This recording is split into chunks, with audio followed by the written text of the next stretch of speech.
I'm going to be talking about the Pedagogy of Play project, and I want to start out with what I think is some helpful news, which is that around the world, I'm seeing trends that there's more play and playfulness in school.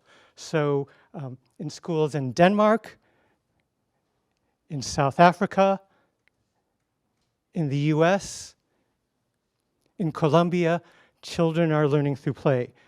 Those children are 4 years old, they're in 4th grade, they're also 14.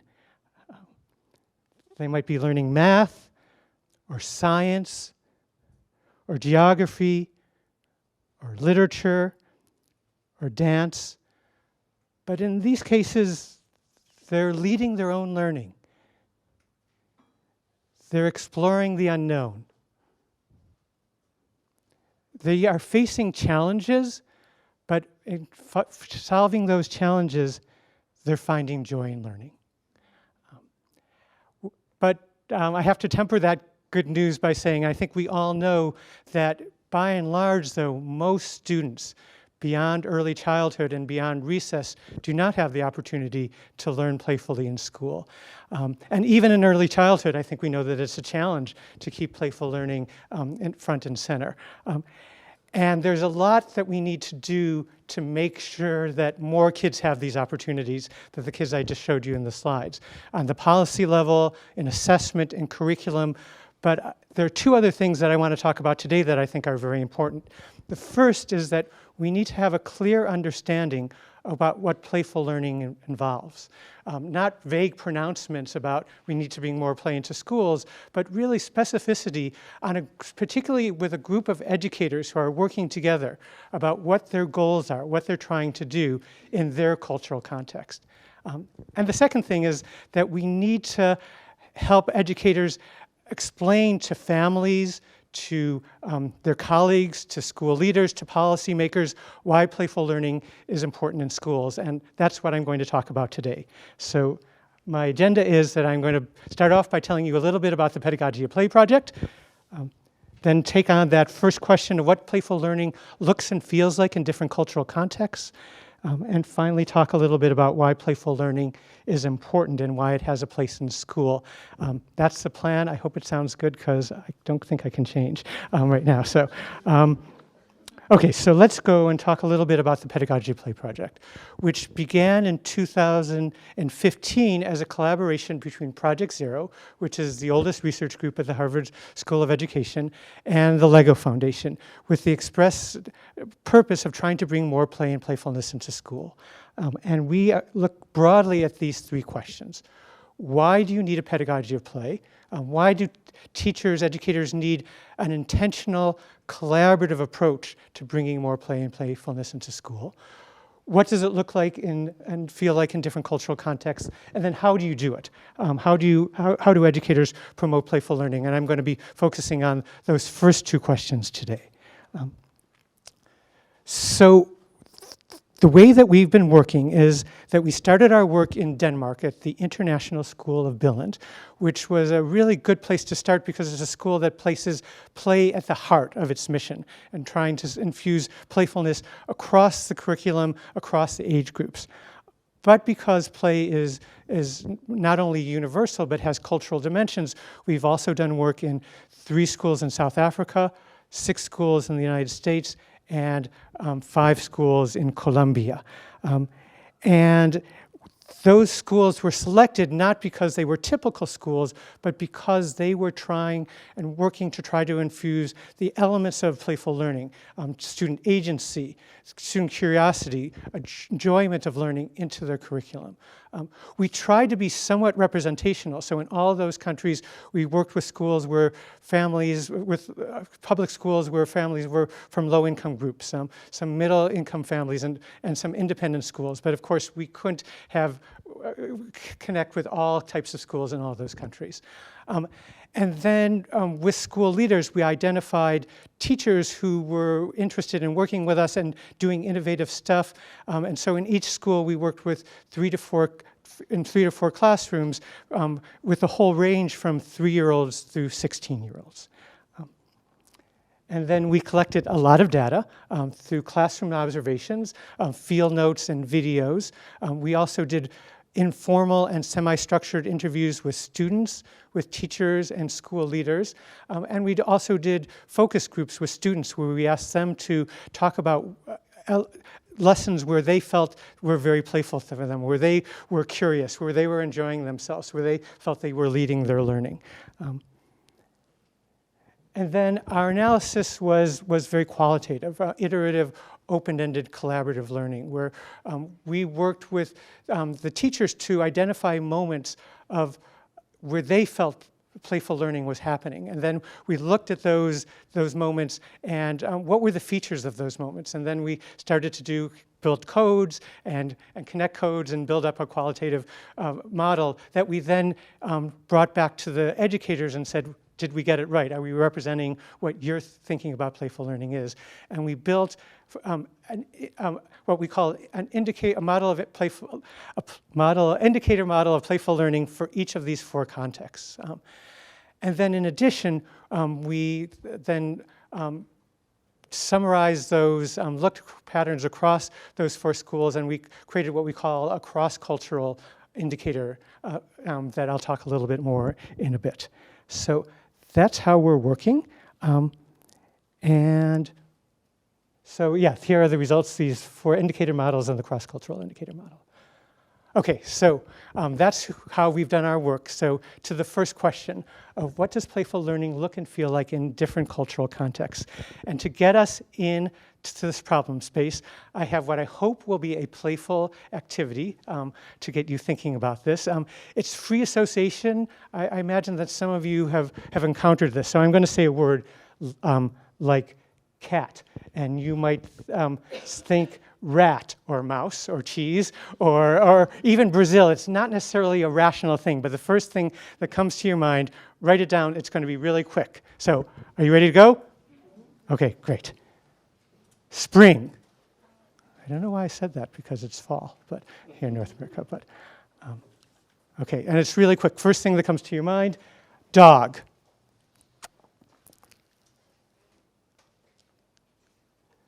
Swimming.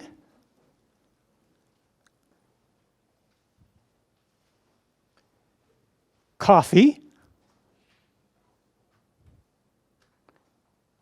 And because this is play with a purpose, the first words that come to your mind when I say playful learning.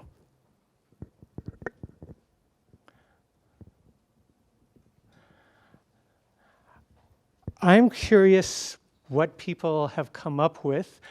So I'm going to do a survey. I'm not allowed to move. So I'm going to point and then come across the room. So over in that first section over there, maybe 2 or 3 people could share what they came up with. So, well, not the whole thing, just playful learning, sorry. That's fun. Okay, how many people said fun? That is often the most common result. Somebody else over there who just said something other than fun. Yeah, go ahead. Now. I've never heard that association. Cool. Yeah. Joy. Smiles. Okay, moving. Go ahead. Playful working. Playful working. Laughter. Nice. Free. And then. I didn't prompt that, promise. Over here, a few. Children. Nice. One more from this section. What? Preschool, okay. And from that section, I don't want to forget you guys over there. Excitement. And what? Possibilities. Okay, nice. Great, and I took a little risk. I was hoping these words would help explain why we framed the question, and you did a great job. Because so we ask, we don't say, what does playful learning involve? We say, what does playful learning look and feel like? And some of your words were feelings, right? Fun, joy, maybe free is part of that as well.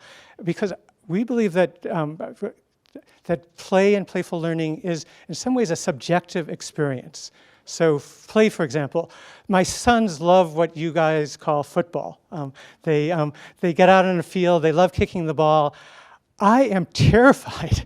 I grew up using my hands to play sports, and soccer is not fun, or it's a game, I know it's a game, but it's not playful for me. What's playful for one isn't playful for all. It's a subjective experience of whether you're feeling playful, and so that's why we have the word feel like. But at the same time, there's observable behaviors that come when people are experiencing playful learning. So they smile, they laugh, and they show excitement in other ways. So that's one of the reasons for the framing of our question. And then the question ends in different cultural contexts. And there's even in the dozen people that I asked, there's a range of words that came up when people were thinking about playful learning, which makes sense because there's a range of perspectives here, in part driven that people are coming from different cultural contexts. How you think about play and playful learning is influenced by culture.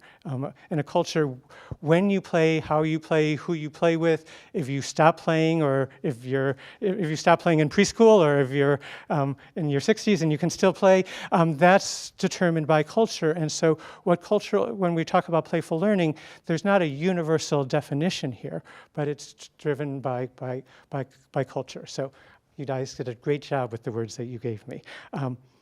So here's what I'd like to do. I talked about the data. Okay, so back to the question. What does playful learning look and feel like in different cultural contexts? And I want to expand those very quick associations. They're all really good, but beyond early childhood, beyond fun, and also involve other ideas as well. But at the top level, here's my answer to this question, which is that playful learning involves learners leading their learning, exploring the unknown, and finding the joy of learning. Though how this is described and is operationalized varies across culture. So that's the 30,000-foot answer, the top headline.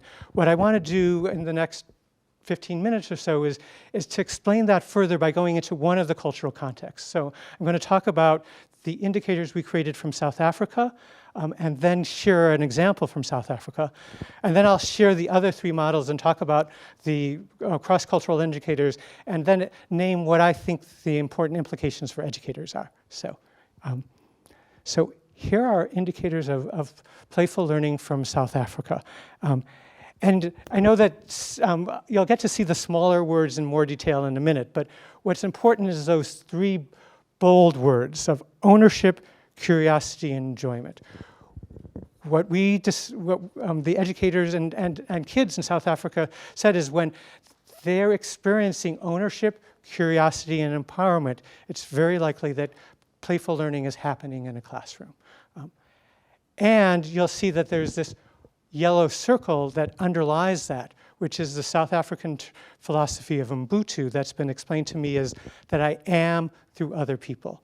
And we included that in the model because both for the educators and for the students in South Africa, the social dimension of learning was so important to them that they felt that had to be included in all the indicators. So for example, an individual student may be feeling curiosity, but it's because they're with a group of people who are exploring, taking risks, trying things out.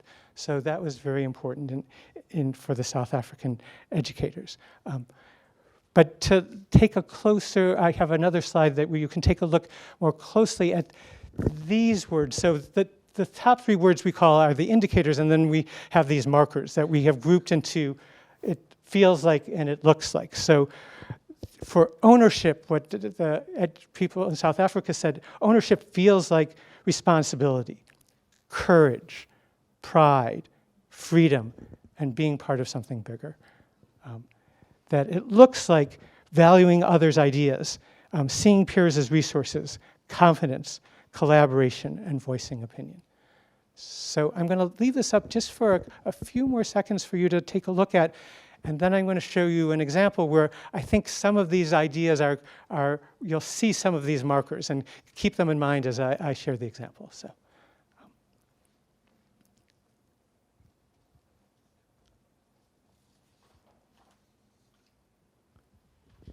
Okay, so I'm going to go ahead and tell you a story. It's a story that I call The Nature of Facts and the TikTok. I wasn't there, but Steph Novick, who's a doctoral student now here at Pedagogy, was one of the two people who collected the data here, so thank you, Steph, for the story. And it took place in a school in Johannesburg called Nova Pioneer Manda in the 5th grade. And Ferris Ismail is of the teacher here. And she has many goals for her 31 10-year-olds. Her school, coincidentally, follows the Cambridge curriculum that I guess is just down the road where that was developed. And she has very specific writing and reading goals, in this case around informational texts. At the same time, she has other goals for the students in terms of them finding joy in their learning, being curious, collaborating with each other, being critical thinkers. And she looks at opportunities to merge those two things for them to be happening at the same time. So we're going to look at a specific lesson about informational texts where her learning goals were for them in reading to gain familiarity with informational texts, to be able to locate information confidently and effectively, and in writing to create nonfiction texts to provide information in a clear way. And previously, the class had looked at different informational texts all about bears, how to build an airplane, those kind of things. And to start this lesson, she asked the kids to review and come up with their own definitions of what informational text is, rather than giving them an official definition. So they talked together, and what are some of the things that they came up with were things that were true, texts that give you some information, that sort of thing. And then they came back together as a whole group to discuss these kind of their ideas. And earlier in the year, at a class discussion, some kids had expressed anxiety about sharing opinions. They said that they were worried that other kids would make fun of them if their ideas were wrong or they didn't like their ideas. So Fairness helped them set up conversational norms, including it's good to disagree respectfully. With this in mind, the conversation got launched. So one kid said that informational texts give you more information, and then that child called on another person who said they're step-by-step descriptions, and called on somebody else who said it's about someone or something. In these discussions is the expectation that they also provide examples of their answers, and a passionate disagreement occurred when Abdullah said that it's a fact that Spider-Man can spin webs from his wrists. And he said, quote, even though Spider-Man is not real, it is still a fact that he fights crime. Now, Mbali totally disagreed. She said, she maintained that it's not a fact because Spider-Man is fictional, and fiction does not give correct information. A lot of hands came up, and there was a very heated debate. Fear just let the conversation go for a little bit. And then she asked, we focused the conversation by asking, do all facts have to be true? Which I think is a very provocative question, and it led to more questioning. And in fact, during the break, kids went to the dictionary to look up fact, and they came back with these two follow-up questions for the whole group. If a fact is something that exists, is fear a fact? And given that there were a variety of faith traditions in this classroom, I think it was relevant that they asked, if a fact is something known to be true, what about religious beliefs? Now, this conversation was wonderful serendipity, a great surprise for Firdis because of the next thing that she was going to introduce to the kids. And she said to them that, I'm loving what's coming out of this conversation. A lot of you seem a little confused. Some of you are now unsure. You were sure and now you're unsure, and I'm going to make it a little more complicated. So she's normalizing that the learning process has these ups and downs, that there's risk-taking, that it's not, things are not always clear. And she gave the kids this assignment. You are the scientists. It's your discovery. You can draw or write the facts first. It's okay to think of real-life plants and animals to get inspirations. It's okay to look at one another's work because this enables you to share ideas and give each other feedback. However, make your own creations. So she's giving them the assignment to either make a plant or an animal and write an informational text about it from their own imagination. So right off the bat, Tadishwa asks Firdis, can she get the globe? And Firdis says, of course, because Tadishwa wants to decide where her animal is going to be living. And she spins the globe around, she thinks about it, and finally she makes the decision that it's a small island off New Zealand. And she starts writing a little bit. She explains this, actually, I think, to you, Steph. She explained that I don't want it to come from South Africa. It's always the same place. I want it to go somewhere, like maybe somewhere where no one has ever been to, or somewhere that's very rare. I want to find something that's really exciting, that will stand out. It will be a little different. It will have that little touch. And then she starts writing. At some point, Abdullah asks if he can use the globe to decide where his animal was. And Tadishwa graciously shares it. A good idea is not hoarded, but shared by the student. After about 5 minutes, it's lunchtime, and she has to stop. But she comes back the next day to continue writing. And eventually, this is what she comes up with. It's called the tick-tock. You can see the clock hands that make its name. Let me tell you about the tick-tock. It lives in the water around Kermak Island in New Zealand. It lives partly in the water, but partly on land.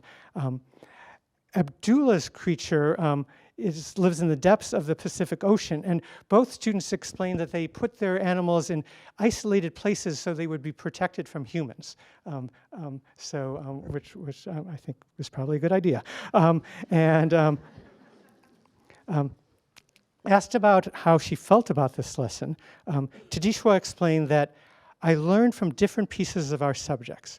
For example, science. We learned about habitats, how different animals can adapt to specific habitats for them. It brought in my geography because I wanted to find a good place for my animals to survive. It brought in my writing skills because it taught me different ways of writing. When I first started, I didn't know about informational texts. And we also had many debates about what a fact is.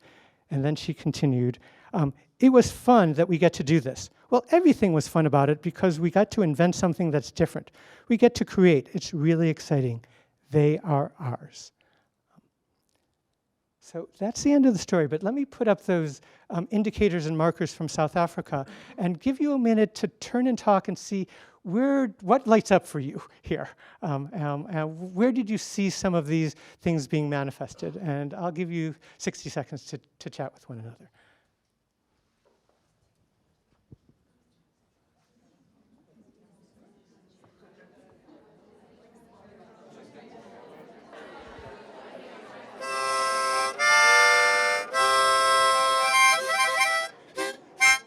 I am ready to go back and teach kindergarten, so I have the tools of the trade.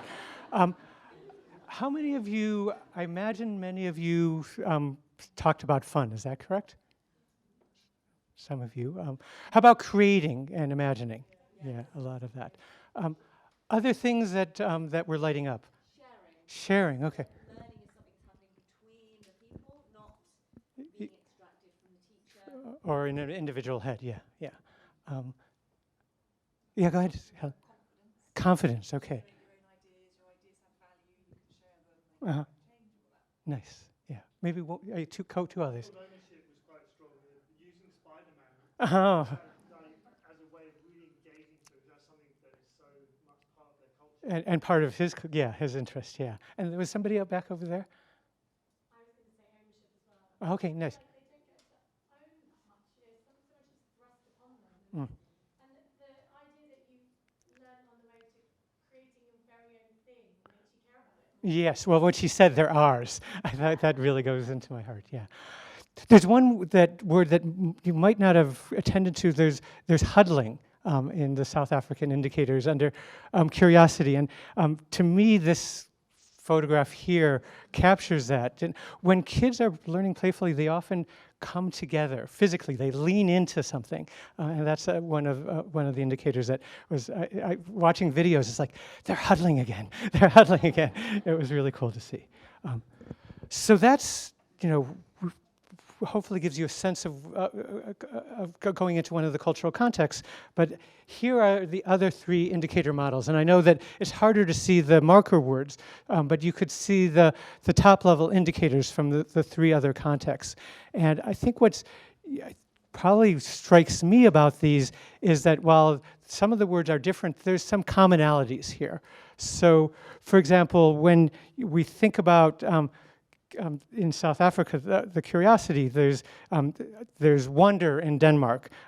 There's curiosity in Colombia. Meaningful in the U.S. had a dual kind of feeling that it was something that was important. We were wondering, we were inquiring, but for U.S. educators, that had to have a purpose. It had to have some connection to the children's lives, to be important to them, their families, and this idea of social justice, making the world a better place. The curiosity and the wondering for American teachers had to be part of that.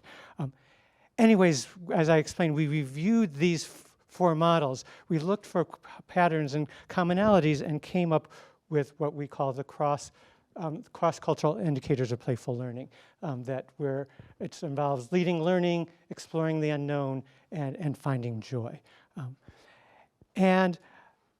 While there's absolutely no claim about universality here, these are only four cultural contexts that we did our research in.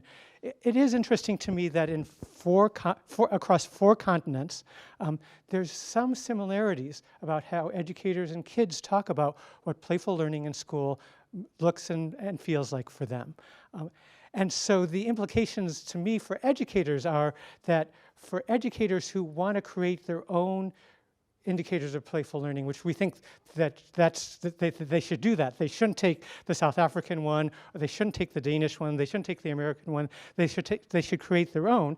And in fact, we have a guide for how to do this. And you don't have to worry about the words because it's the table of contents of the guide just to prove to you that it exists. And this is going to be up online. Some educators would value having a starting point.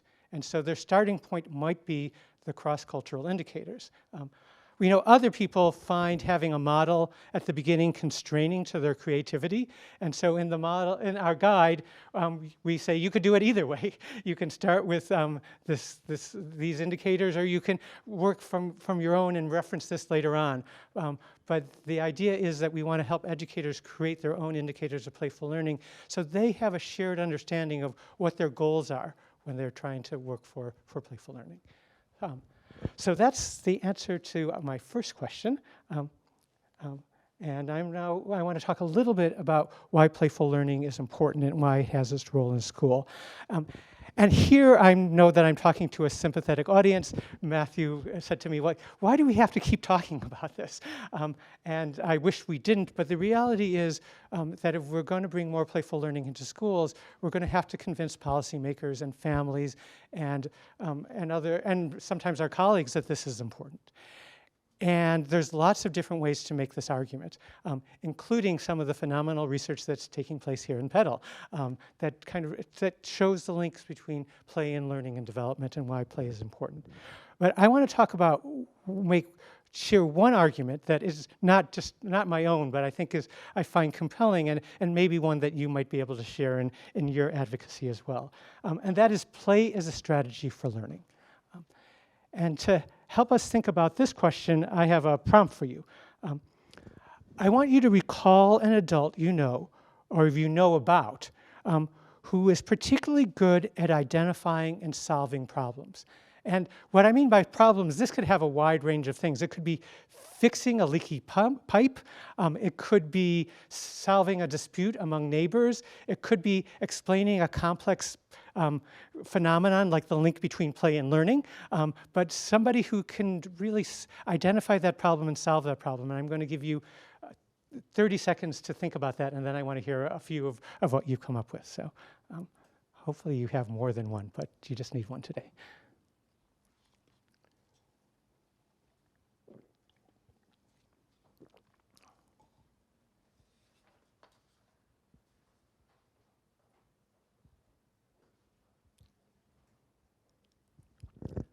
Okay, I'll be fair and I'll start over here this time. A couple,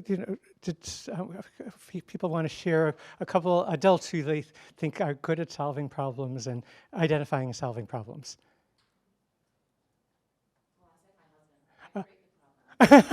Well, that's a lovely relationship. That's really nice. Okay, cool. Other, and they can be famous, like Leah's husband, or not so famous. He's famous now. 100 other people now know about him, so you can tell him when you talk to him later. Yeah, Helen? My head of learning at the museum. Uh-huh. She's brilliant. She's the best problem solver. Okay. Nice. Okay. Nice. Yeah, go ahead. My dad. Yeah, oh, okay. Great at solving problems and comes alive when he has a problem to solve, something to take apart, long beyond anybody else, the time anybody else is interested in that thing. Oh, cool. So real perseverance and focus. Nice. And maybe one more from the guys over there. Oh, because logic. Okay. So I have a hypothesis about those 4 people and maybe others who you've been thinking of, which is, and if I'm wrong, tell me later, not right now, that those people ask what if. They ask, what if we tried this? What if we looked at the situation in this way? What if we, experimented but it's really trying and thinking and imagining possibilities. And in my mind, they are using play as a strategy for learning in these cases. So I think the sciences are filled with people who are those kind of what-if problem-solving people. So how many people are familiar with Niels Bohr, the Danish physicist, who did some of his work in England and then went back to Copenhagen and started this lab in Copenhagen which was renowned for what people either called it intense playfulness or playful intensity was the vibe of the Copenhagen lab in the 20s and 30s and 40s, where Bohr would take his colleagues on long walks. They'd ski together. They'd drink bottles of wine together. He would break out tops and think about how maybe the electron spins this way, and what if it was like this, and what if we imagined the inside of the atom like this way. The results were key contributions to quantum physics that is responsible for GPS and MRIs and we wouldn't have these if Bohr wasn't so playful. So it was a pretty important contribution. But he's not alone. Alexander Fleming, who I think was in Cambridge for a little while, but mostly in London, describes his work. He's the discoverer of penicillin. There are, of course, many rules in this play, which he calls his work Play with Microbes, and a certain amount of knowledge that is required before you can fully enjoy the game. But when you've acquired knowledge and experience, it's very pleasant to break the rules and to be able to find out something that no one has thought of, which sounds very playful to me. And it's not just the sciences, it's in politics, and which I define broadly as groups of people trying to live together and share resources and come up with ideas for each other. And while this may be an example from I think a surprising situation, I'll make the case for it, which is Nelson Mandela on Robben Island. So if you're familiar with the story of Robben Island, this was a prison 6 miles out in the Atlantic from Cape Town, where the apartheid government set up this prison to take political prisoners. They were brought on by boat, and they were met by the guards at the dock, and they were told, "You will die here." The prison was set up to break the political prisoners' spirits. But that's not what happened. What happened was that Mandela and his colleagues created what they called the University, a place that became a training ground for the future leaders of South Africa. They imagined this possibility. They had agency. They weren't going to take this lying down, and they thought, what could we do? And in their breaks between their work, the people who there were lawyers and doctors and had literacy skills, taught the people who didn't know how to read. And then they started giving them lessons on philosophy and history and political ideology. And then the guards who were so bored started attending the lessons. And it wasn't a place filled with joy by any sense of the imagination, but there was a certain sense of caring and conviction and finding the joy in situations that I can't imagine they were able to persevere without that. So I would say that is an example that I would give of somebody who is using what if, a play as a strategy for learning. How many people have read this book? Tanvi, great. You get the prize. Would you agree with it? This is an amazing book, and the other 149 of you should definitely read it. That maybe if the one outcome from this talk is that you do that. But the book is not about play and playful learning, but they bring up play in really interesting ways that I find I was really just taken by. And I want to read to you what my takeaway from this book, and maybe it will encourage you to read it, because as some people interested in play, you might be after hearing this. So in their book, The Dawn of Everything, A New History of Humanity, David Graeber and David Wingrove, an American and a Brit, describe how throughout history people have, quote, played with social structures, experimenting and iterating to find solutions that worked for their communities. They describe a large prehistoric settlement in present-day Ukraine with evidence of, quote, constant innovation, even playfulness of social organizations. Within a general uniformity of resources among households, excavations find uniqueness in the physical layout of structures and rooms and, quote, a dazzling variety of artistic expressions found in surviving clay artifacts. They share evidence from the Greek islands suggesting the use of clay icons to envision and play out social structures. Synthesizing the archaeological and anthropological records from around the world, they note the particular value of festivals as, quote, a laboratory of social possibilities, out of which were created new ways to organize society. They conclude that, quote, time and time again in human history, the zone of ritual play has acted as a site of social experimentation, even in some ways as an encyclopedia of social possibilities. These possibilities include monarchy. It seems that there were pretend play kings before there were real kings, as well as private property and democratic procedures of elections and surrations. Contemplating current global issues and a general sense of inevitability and pessimism about finding solutions, which I am guilty of. For example, the scale of modern societies make hierarchy, bureaucracy, inequality unavoidable. Graeber and Wingrove wonder how humanity got stuck, asking, quote, at what point did we forget we were playing? Rather than being prisoners of our own creations, Graeber and Wingrove open up the possibilities that we might play our way out of problems. If anyone knows David Wingrove, unfortunately David Graeber had died, but Wingrove works in London, and if you could make a connection, I would love to talk to the guy. I think this is really cool stuff. But the point is that shouldn't schools be a place that cultivate this kind of what-if thinking, of this kind of playful learners approach? Wouldn't that be a really good benefit of an educational system? Okay, I'm pushing time a little bit, so I'll go and just note that probably if you're an educator, a school leader, or a teacher, this question, our third question, is probably the most interesting to you. How do you do it? And there's not time to talk about it today, but I have good news for you, which is there are ways to find our answers, not just our answers, but other people. So at the end of March, there's an online conference that LEGO Foundation is sponsoring, and I'm helping organize. It's going to be 2 hours each day. The morning session will be translated into Spanish. Oh, no, into Mandarin. The afternoon session is translated into Spanish. There's going to be practitioners from around the world who are using playfulness in their classrooms and sharing their ideas. And I think that it will be really interesting. And if you click the QR code, you'll be put on a mailing list where you can get more information about this. And at the end of March, we also will be coming out with our Pedagogy playbook, where the majority of the chapters are devoted to this how question. So we'll give you really specifics of how you can bring more play and playfulness into your classroom and school. Okay, stay in touch. Here's my email if you have any questions or any comments or other thoughts. And I think there might be time now for questions. Is that right?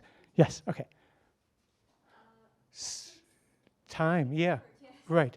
So the question is if we've faced any resistance to the idea in our research, particularly the learners leading their own learning takes time to cultivate, and it may not be a sell in all contexts. And are you asking about resistance from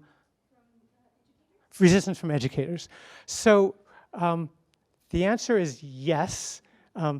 We sought out educators who this was something that they felt strongly about and were trying to cultivate. The resistance often came from parents. Not outright hostility, but real anxiety, right? Like, this sounds great. We want our kids to enjoy school. We want them to be curious. We want them to be empowered, and they have these exams, right? And in most places, some countries, the exams come later. Some countries, the exams come in kindergarten, but in most countries, there's exams. And people and families really want their kids to succeed and do well. And so, absolutely, I think the argument I make is that, we want to do well in exams. You need three things. You need to know the stuff. You need to be a good test taker. There's certain tricks of all these tests that we should teach our kids just because they have to know how to play the game. But you have to be relaxed. I remember I took the college entry exam thing in the US twice. Because the first time I was so freaked out, and I just didn't do so well. I think a lot of kids don't do well because they're so tense. And if they could approach this in a more playful way, if play is part of their repertoire, that's the argument I make for parents. I think what they're looking for is sometimes proof, like, does playful learning lead to better results on the test? And I would actually say that's an unfair burden on playful learning. If it's close, if it's even close to the drill and kill kind of things, the other benefits should push us towards playful learning. If kids are kind of learning the same in math, but they're also being creative and innovative and learning it to be collaborative, then we don't have to do better than the traditional methods. But we do have to help kids be prepared. Absolutely. Yeah, go ahead. Yes. Oh, it's working. Good. Okay. Yes. Hi, but it's really interesting, and I like the model that you drew across cultural context. It looks like those Danish butterfly cookie. Have you seen them? Yes. Anyway, Okay. Yeah. Oh, I hadn't thought about that. Okay. Yeah, So it just we'll have to to imprint them and then pass our Okay, cookies cool. so people can eat our Yeah, model. so my question is on accountability for playful learning. So basically, I feel like there are a lot of attempts to measure playful learning across cultural contexts using a standardized toolkit. And it seems like there are definitely similarities across cultures when it comes to playful learning. So I wonder what your thoughts are. Should we aim for a standardized toolkit to measure playful learning across cultural contexts, or should we, contextualize it a little bit? Yes, just your thoughts on that. Thank you. Okay. Yes. No. That's a little flip, but I'll make the argument, and I know that other people will make the argument. The PISA scores, I think, have really, there's some things that were beneficial, but they really, I think, have perverted a lot of education in terms of, we have to be the best, we have to move up. This is what we're, and it loses the sense that a lot about education is culturally specific based on cultural values and norms, and that to say that we're trying for the same thing, I think would be problematic in my mind. So I think that, in South Africa, I would love for them to be evaluating classrooms on these indicators. And are the kids feeling ownership? Are they feeling curiosity? Are they feeling enjoyment? Where in Denmark, it's somewhat similar, but there's also different. Are the kids feeling choice, wonder, and delight? I would differentiate, but I don't get to make that decision. So, yeah.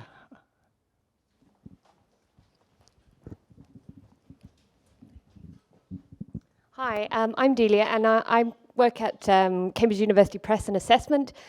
So kind of from that assessment part, and also producing learning materials, obviously. So my question is there anything that you would kind of suggest? What kind of advice would you give for people who are in the business of creating learning materials and assessments in terms of how we can implement playful learning? So I think I talked to your colleague Abby yesterday. Okay, you might be. Oh, yeah, I not don't know. sure If you I know. So, well, I talked to somebody from your shop yesterday, and I told her to take our materials, hack them, and make them available to as many people as possible. I mean, I think that we do have some very concrete ideas for teachers in terms of practices, but also a set of 15 tools that educators can use, but that so one of our tools is called the License to Hack card.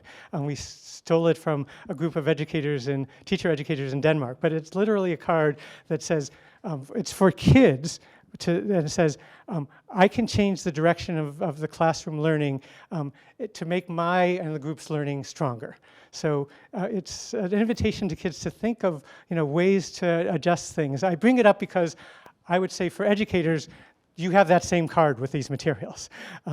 We've created them, but you have the license to make it and adapt it to how it works. And so I guess I would say when the book comes out, look at it and then steal what's good and include it in your materials. So I think I could go over there and then, yeah.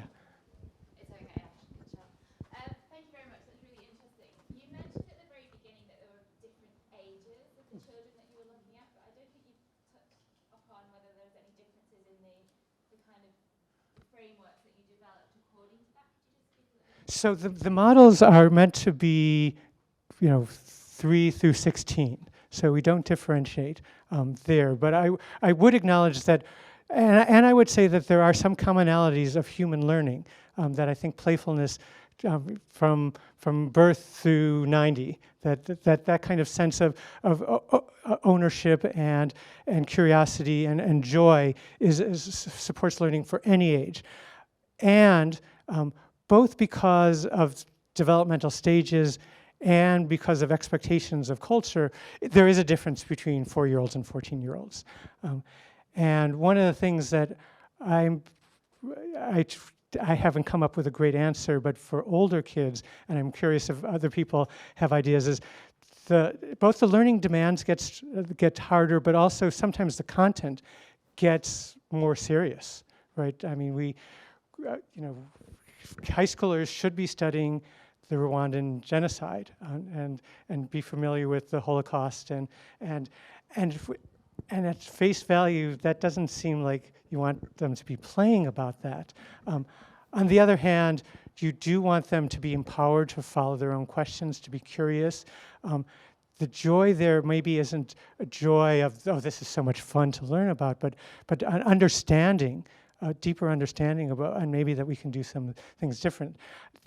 It's a complex problem space, and I'd love to have more discussions about that. And I'm particularly interested in the climate crisis, which is also not necessarily a light, easy topic to engage kids, but they certainly need to be engaged in. So, and I think that engaging them in somewhat in a playful way, a playful learning way, would be important for the future. So.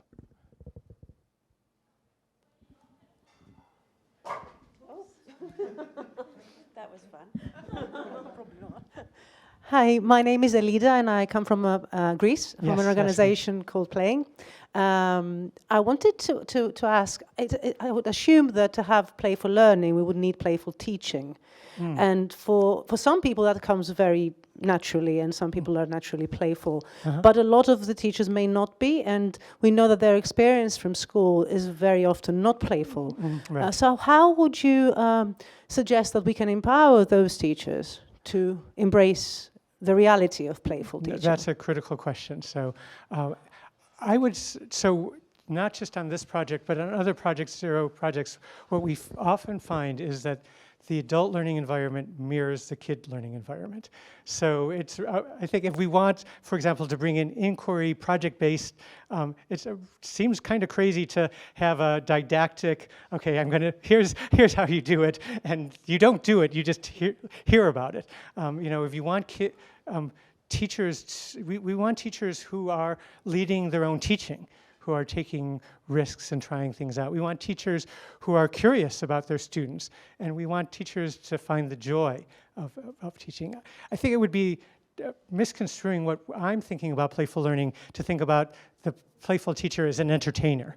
But the three things that I just named as what teachers are experiencing. So if we could get teachers to experience that in their professional learning, I think to me that's what turns that, and even if they were brought up in a school system where it was traditional, they were sitting in rows, if they could experience learning the way that we want them to teach, that would be the move there. So, and we have something called Playful Participatory Inquiry, study groups of teachers, and a guide to that we'll be putting out that can capture some of that.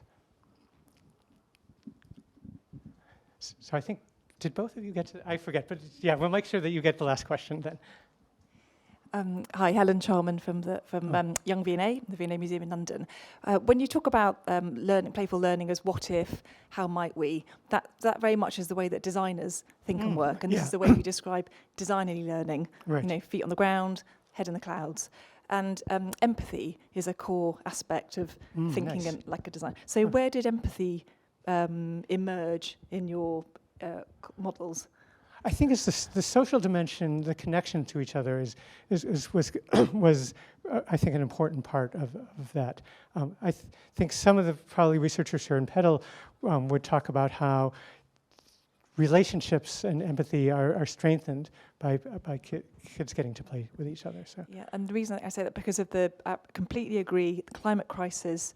Any of the work that we do in the museum has to centre on young people's concerns, aspirations, etc. Yeah. And there's a whole piece now around kind of empathy with planet as well as empathy with people. So Okay, there are these interesting sort of emergent fields yeah. of a new language that we need to work with young people to Yeah, better understand and work that into these models. And just think of Tadishwa and Abdullah and their care for their imaginary animals that they've come up with. Yeah. So I think I promised you, and I think, yeah, it might be the last.